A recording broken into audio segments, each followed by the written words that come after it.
Bismillahirrahmanirrahim. Assalamualaikum warahmatullahi wabarakatuh. Alhamdulillahirabbil alamin. Wassalatu wassalamu ala asrafil anbiya'i wal mursalin sayyidina Muhammadin wa ala alihi wa sahbihi ajma'in. Asyhadu an la ilaha illallah wa asyhadu anna Muhammadar Rasulullah. Allahumma shalli wa sallim wa barik ala nabiyyina Muhammad wa ala ali sayyidina Muhammad. Rabbi shrah li sadri wa yassir li amri wahlul 'uqdatam min lisani yafqahu qawli. Amin. Alhamdulillahirabbil alamin.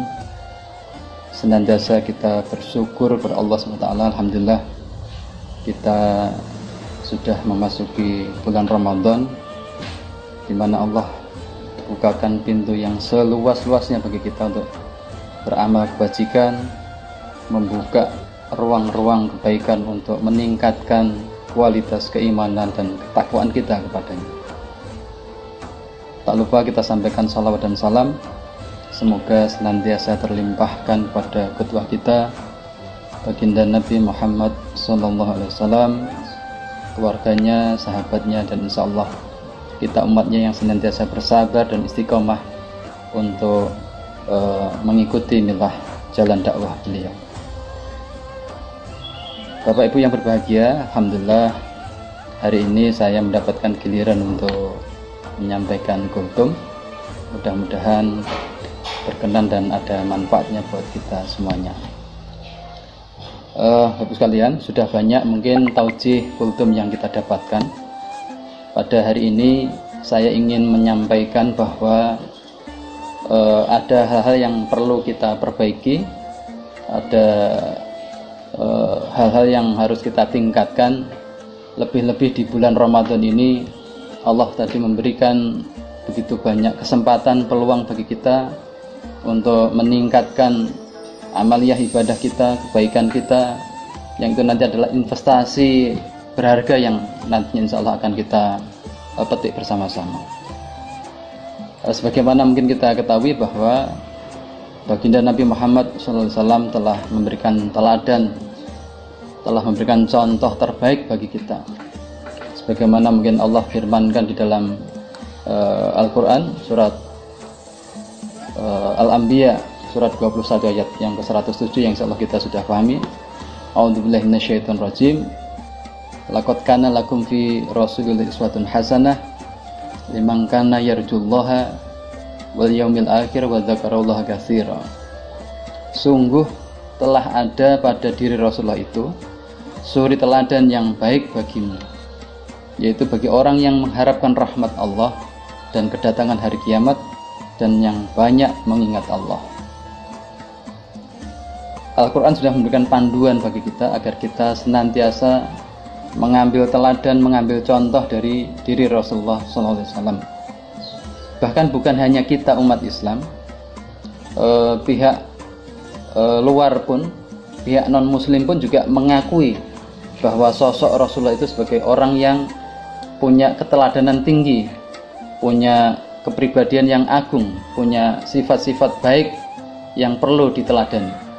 Nah, salah satu tokoh yang mengakui ketinggian kepribadian Rasulullah adalah yang mungkin kita pernah baca bukunya, yaitu Michael Hart, seorang profesor astronomi, profesor fisika, dan profesor sejarah sains, yang di dalam bukunya menulis 100 orang yang paling berpengaruh dunia, dan dia menempatkan baginda Nabi Muhammad SAW sebagai tokoh nomor 1 orang yang paling berpengaruh dunia. Dia mengatakan bahwa pilihan saya terhadap Muhammad ini untuk memimpin daftar orang yang paling berpengaruh dunia ini mungkin mengejutkan beberapa pembaca dan mungkin dipertanyakan oleh orang lain. Tetapi dia, Muhammad, adalah satu-satunya orang yang dalam sejarah yang sangat sukses baik di tingkat agama maupun di kehidupan masyarakatnya. Ya, seorang tokoh profesor, seorang tokoh intelektual yang juga mengakui ketinggian kepribadian Rasulullah, kebaikan Rasulullah, yang ditulisnya dalam salah satu buku yang fenomenal, yaitu 100 orang yang paling berpengaruh dunia.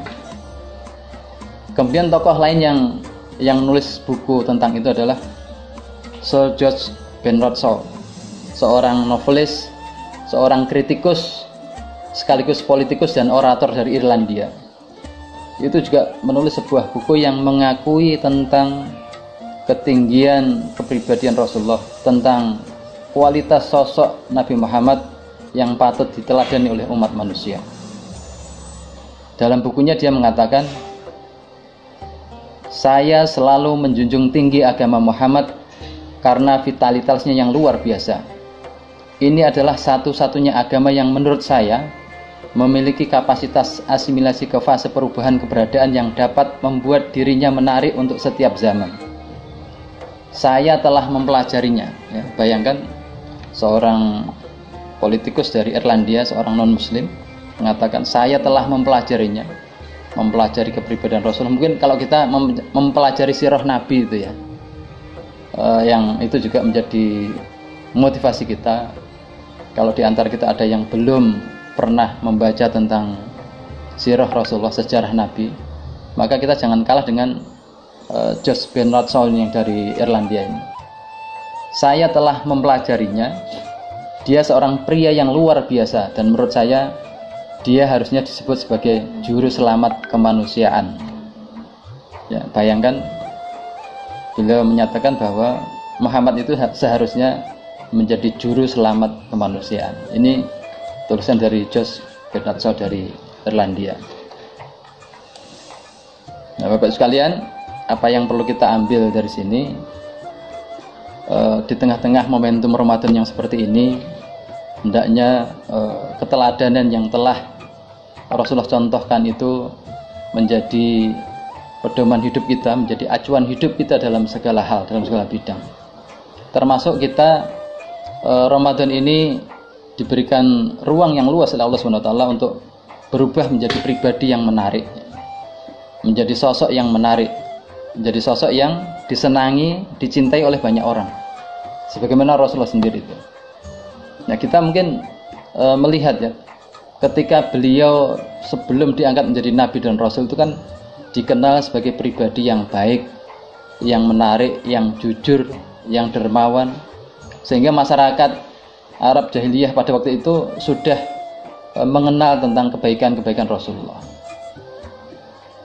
Nah, di samping kita hablum minallah dan yang harus kita jaga, yang tidak boleh dilupakan adalah hablum minan nas kita. Secara vertikal kita baik, secara horizontal kita juga harusnya juga baik juga. Jadi hablum minallah baik, kemudian hablum minan nas juga baik. Itu sebuah keseimbangan yang harusnya senantiasa kita jaga bersama.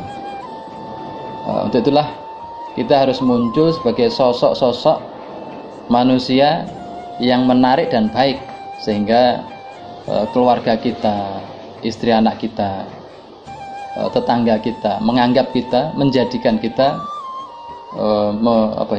menilai kita sebagai sosok-sosok yang baik, yang menarik. Karena apa? Karena kebaikan itu pada hakikatnya adalah akan kembali kepada diri kita masing-masing. Firman Allah dalam surat Ar-Rahman, A'udzubillahi minasyaitonir rajim, hal jazaa'ul ihsani ilal ihsan. Ayat yang ke-60 yang artinya tidak ada balasan kebaikan melainkan kebaikan itu pula. Jadi jangan takut berbuat baik, jangan takut menyenangkan orang lain, memberikan kebahagiaan kepada orang lain, karena pada hakikatnya itu akan kembali pada diri kita masing-masing. Untuk itu Bapak Ibu sekalian, ini kita saling mengingatkan untuk menjadi sosok pribadi yang menarik ini. Kita perlu mengenali diri kita, perlu menata ego kita.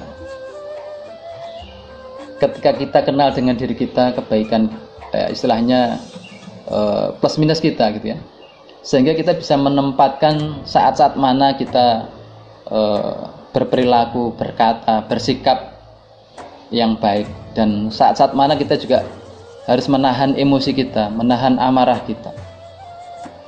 Karena kita jika sudah mampu menata diri kita sendiri, mampu menempatkan kita sendiri secara baik, secara proporsional, maka disitulah kita mulai punya pondasi yang baik untuk melangkah lebih jauh. Bahkan Rasulullah sendiri berpesan dalam sebuah hadis, la taghdab walakal jannah. Janganlah marah, maka bagimu surga. Ya. Jangan marah, maka bagimu surga. Sehingga menahan marah, menahan emosi itu juga sebuah perintah, sebuah pesan yang mestinya juga kita perhatikan, agar kita berharap dengan menahan emosi, menahan amarah, itu akan mendatangkan keridhaan dari Allah Subhanahu wa taala. Selain itu juga pesan Allah Subhanahu wa taala dalam surat Al-Imran, surat ketiga ayat yang 100 ke 34, Allah Subhanahu wa taala berfirman, a'udzubillahi minasyaitonir rajim, alladzina yunfiquna fis-sarra'i wad-dharra'i wal kadhiminal ghaiza wal 'afina 'anil nas wallahu yuhibbul muhsinin. Yaitu orang yang berinfak baik di waktu lapang maupun yang sempit, dan orang-orang yang menahan amarahnya dan memaafkan kesalahan-kesalahan orang lain. Dan Allah mencintai orang-orang yang berbuat kebaikan. Ya.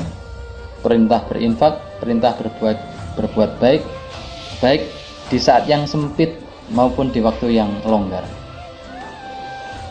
Biasanya kalau di waktu yang longgar itu kan kebanyakan dari kita kan akan lebih mudah melakukan, akan gampang untuk melakukan, tetapi tidak di waktu yang sempit. Makanya kita harus juga berusaha, berikhtiar bagaimana ketika saat-saat sempit, ketika saat-saat yang tidak longgar itu kita tetap bisa berinfak, bisa berbuat baik, bisa membantu sesama, bisa meringankan orang lain. Maka di sini Allah mencintai orang-orang yang berbuat kebaikan. Bapak sekalian, sikap lain yang perlu kita kembangkan dalam rangka untuk menjadi sebuah pribadi yang menarik adalah senantiasa bersikap sopan dan ramah, senantiasa mungkin bertegur sapa, menebarkan salam,